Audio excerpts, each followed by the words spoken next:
یہ ہیں فلسطین کے ویری فیمس اسلامک پریچر اور داعی محمود الحسنات۔ ابھی پچھلے جمعہ کو جب وہ جمعہ کے خطبے کے لیے کھڑے ہوئے تو رونے لگے اور کہا کہ کچھ سمجھ میں نہیں آ رہا ہے کہ کیا بیان کروں اور کس کو ایڈریس کروں، کون ہے جو سن لے۔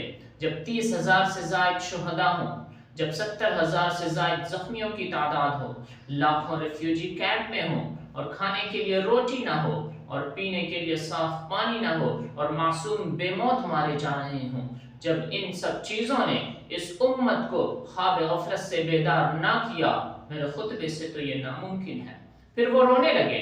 امت کی نگاہ ابھی بھی عرب ممالک کی طرف جھکی ہوئی ہے، لیکن وہ ہیں کہ عیش و عشرت میں پڑے ہوئے ہیں۔ اسی لیے کبھی احمد فراز نے کہا تھا کہ پڑھتا ہوں تو کہتی ہے یہ خالق کی کتاب، پڑھتا ہوں تو کہتی ہے یہ خالق کی کتاب ہے، مثل یہودی یہ سعودی بھی عذاب، اس قوم کے بارے میں کیا لکھوں فراز، کعبے کی کمائی سے جو پیتے ہیں شراب۔ اب آئیے میں آپ کو تاریخ کے اس دریچے میں لیے چلتا ہوں کہ جہاں اسرائیل کئی ملک کے اتحاد کے ساتھ لڑنے والے عرب کو شکست فاش دے رہے تھے۔ آج وہ اتنے طاقتور کیوں ہیں؟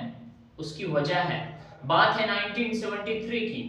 عرب اسرائیل کے درمیان جنگ چھڑنے کو تھی۔ ایسے میں امریکی سینیٹر اسرائیل آیا، وہ اسلحہ کمیٹی کا سربراہ تھا۔ اسے فوراً اسرائیل کی وزیر اعظم گولڈا مائر کے پاس لے جایا گیا۔ گولڈا مائر نے باوجود وزیر اعظم ہونے کے ایک گھریلو عورت کی طرح اس کا استقبال کیا، کرسی پہ بٹھایا اور خود چائے بنانے میں مصروف ہو گئی، اور اس درمیان وہ امریکی سینیٹر کے ساتھ توپوں، طیاروں اور میزائلوں کا سودا کرنا شروع کر دیا۔ چائے پکنے کی خوشبو آئی، وہ خاموشی سے اٹھی، چائے سرو کی اور پھر سے ڈسکشن کرنے لگی۔ چند لمحوں کی بات چیت کے بعد گولڈا مائر نے کہا کہ مجھے یہ معاہدہ قبول ہے۔ اب دیکھیے، اگلے دن گولڈا مائر نے یہ معاہدہ کابینہ کے سامنے پیش کیا تو کابینہ میں بھونچال سا آ گیا۔ وزراء کا کہنا تھا کہ اسرائیل اس وقت مالی بحران کا شکار ہے، ہم یہ سودا نہیں کر سکتے، اگر یہ معاہدہ ہو گیا تو اسرائیلی لوگ فاقے کا شکار ہو جائیں گے۔ یوں کابینہ نے یہ معاہدہ مسترد کر دیا۔ لیکن آگے سنیے، گولڈا مائر نے ہر ایک کے موقف کو سنا اور کہا کہ آپ کا ڈر صحیح ہے، لیکن اگر ہم یہ جنگ جیت گئے اور ہم نے عربوں کو پسپائی پر مجبور کر دیا تو تاریخ ہمیں فاتح قرار دے گی، اور تاریخ جب کسی قوم کو فاتح قرار دیتی ہے تو یہ بھول جاتی ہے کہ جنگ کے دوران فاتح قوم نے کتنے انڈے کھائے تھے اور روزانہ کتنی بار کھانا کھایا تھا، اور اس کے دسترخوان پر شہد، مکھن اور جیم تھا یا نہیں۔ فاتح صرف فاتح ہوتا ہے۔ چونکہ گولڈا مائر کی دلیل میں وزن تھا، لہٰذا اسرائیلی کابینہ کو اس سودے کی منظوری دینا پڑی، اور آنے والے وقت نے یہ ثابت کر دیا کہ گولڈا مائر کا اقدام درست تھا، اور پھر دنیا نے دیکھا اسی اسلحے سے یہودی عربوں کے دروازوں پر دستک دے رہے تھے، اور عرب کے بدو ایک بوڑھی عورت سے شرمناک شکست کھا گئے۔ اب آئیے میں آپ کو گولڈا مائر کے اسلحہ خریدنے کی پیچھے کی حکمت عملی کیا تھی اور وہ انہوں نے کہاں سے سیکھا تھا یہ بتاتا چلوں۔ جنگ کے ایک عرصے کے بعد واشنگٹن پوسٹ کے ایک نمائندے نے گولڈا مائر کا انٹرویو لیا اور سوال کیا کہ امریکی ہتھیار خریدنے کے لیے آپ کے ذہن میں جو دلیل آئی تھی وہ فوراً آپ کے ذہن میں آئی تھی یا پہلے سے آپ نے کوئی حکمت عملی تیار کر رکھی تھی؟ گولڈا مائر نے جو جواب دیا وہ چونکانے والا ہے۔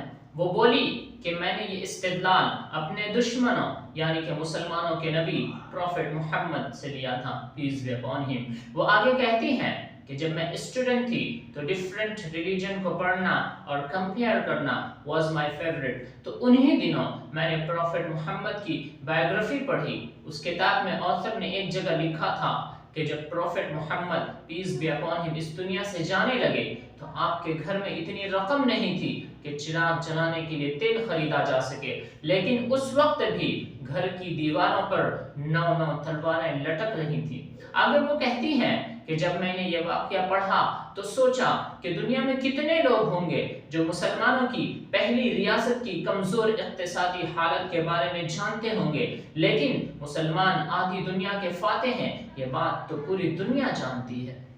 اسی بنیاد پر میں نے فیصلہ کیا تھا کہ اگر مجھے اور میری قوم کو برسوں بھوکا رہنا پڑے، پختہ مکانوں کے بجائے خیموں میں زندگی گزارنا پڑے، پھر بھی اسلحہ خریدیں گے، خود کو مضبوط کریں گے اور فاتح کا اعزاز پائیں گے۔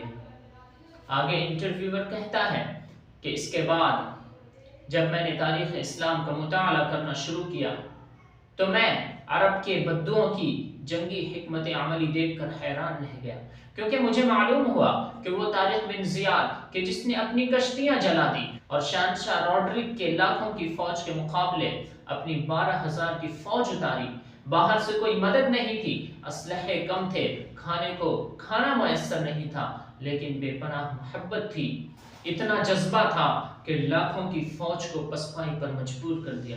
تو معلوم ہوا کہ تاریخ فتوحات گنتی ہے، دسترخوان پر پڑے انڈے، جیم اور مکھن نہیں۔ ایک وہ عرب کے بدو تھے کہ دنیا ان کی جنگی حکمت عملی سے سیکھ کر فاتح بن رہی ہے، اور ایک آج کے عرب ہیں جو موج و مستی میں اور عیاشی میں ڈوبے ہوئے ہیں۔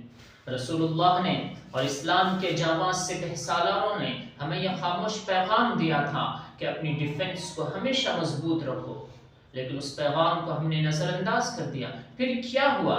غیروں نے اسے اپنا لیا اور ہمیں مرعوب کرنا شروع کر دیا۔ اب ہم برانڈڈ چیزوں پر اور مہنگے ترین موبائلوں پر فخر محسوس کرتے ہیں، تو تاریخ نے کہ ہمیں اس موڑ پر لا کھڑا کر دیا کہ آج ہمارا کوئی پرسان حال نہیں ہے، بس یہی ہمارے زوال کی داستان ہے۔ اور اخیر میں گولڈا مائر کا وہ statement When we burnt Al-Aqsa Mosque, I did not sleep the whole night for fear of Arab armies entering Israel from all around the world. But when the sun rose the next morning, I came to know we can do anything we want, for we are facing a nation which is asleep. یاد رکھیے، ظلم کے خلاف چاہے جس بھی طریقے سے ہو، حق کی آواز کو بلند کریے، ورنہ حضرت صالح کی اونٹنی کے قاتل صرف چند لوگ تھے، مگر تباہ پوری قوم ہو گئی تھی، کیونکہ باقیوں کا جرم خاموش رہنا تھا۔ آسماں جلتی زمیں پر نہیں آنے والا، آسماں جلتی زمیں پر نہیں آنے والا، اب یہاں کوئی پیغمبر نہیں آنے والا۔ اور پیاس کہتی ہے چلو ریت نچوڑی جائے، اپنے حصے میں سمندر نہیں آنے والا، اور اپنے کعبے کی حفاظت تمہیں خود کرنی ہے، اب ابابیلوں کا لشکر نہیں آنے والا۔ فی الحال اس ویڈیو میں بس اتنا ہی۔ ویڈیو کیسا لگا کامنٹ باکس میں ضرور بتائیں۔ ویڈیو اچھا لگا تو لائک کریں، چینل کو سبسکرائب کریں، اپنے یار دوستوں کے ساتھ شیئر کریں۔ دیکھتے ہیں کسی اور ویڈیو میں۔ اپنے دوست اور ہوسٹ شفیع انصاری کو اجازت دیجیے۔ خدا حافظ۔